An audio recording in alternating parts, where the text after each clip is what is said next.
Hi guys, welcome back. நம்மக்கிட்ட வந்து பார்த்தீங்கன்னா டானோட ப்ளூடூத் ஸ்பீக்கர் ஒன்று நம்மகிட்ட இருக்குது. இது பழைய மாடல் தான், இருந்தாலும் எந்த அளவுக்கு குவாலிட்டியாக இருக்குது அப்படின்றத இந்த வீடியோவில் பார்ப்போம். ஃபஸ்ட்டு பாக்ஸை பொறுத்த வரைக்கும் டான் அப்படின்ட்டு போட்டுருவோம். அண்ட் தென் ஹைஃபை மல்டிப்ளேயர் வந்து மீடியா யூஸ் பண்ணிக்க முடியும். அண்ட் ப்ளூடூத்து எஃப்எம் ரெண்டுமே யூஸ் பண்ணிக்கலாம். இதில் வந்து பார்த்தீங்கன்னா யூஎஸ்பி யூஸ் பண்ணிக்கலாம், இல்லைனா ஆக்ஸ் கேபிள் யூஸ் பண்ணி வந்து பாட்டு கேட்க முடியும். பெஸ்ட் குவாலிட்டியில் சவுண்ட் புட்டு அவுட் புட்டு கிடைக்குன்னு சொல்கிறாங்க. ஓகேவா, இதோட ப்ரைஸ் வந்து என்னன்றதெல்லாம் நான் டிஸ்கிரிப்ஷன் லிங்க் தரேன், அதை செக் பண்ணி பார்த்துங்க. ஃபர்ஸ்ட் வந்து பாக்ஸ் வந்து பிரிச்சிடலாம். பாக்ஸை பிரித்தா உள்ளே வந்து பார்த்திங்கன்னா நமக்கு பபிள் ட்ராப் பண்ணியிருந்தாங்க. அதுலேருந்து எடுத்தோன்னா உள்ளே வந்து நமக்கு இந்தமாரி ஸ்பீக்கர் வந்து கொடுத்துருக்காங்க. ஸ்பீக்கரை பொறுத்த வரைக்கும் ஒரு உட்டன் டிசைனில் இருக்கும், ஆனால் அது வந்து உட்டு கிடையாது, ஒரு பிளாஸ்டிக் மாரி தான். மேலே ஸ்டிக்கரிங் பண்ணியிருக்காங்க, உங்களுக்கு பின்னாடி பார்த்தீங்கன்னா தெரியும்.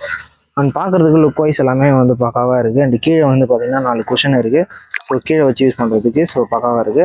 பின்னாடி இதுக்கு தேவையான பட்டன்ஸ் எல்லாம்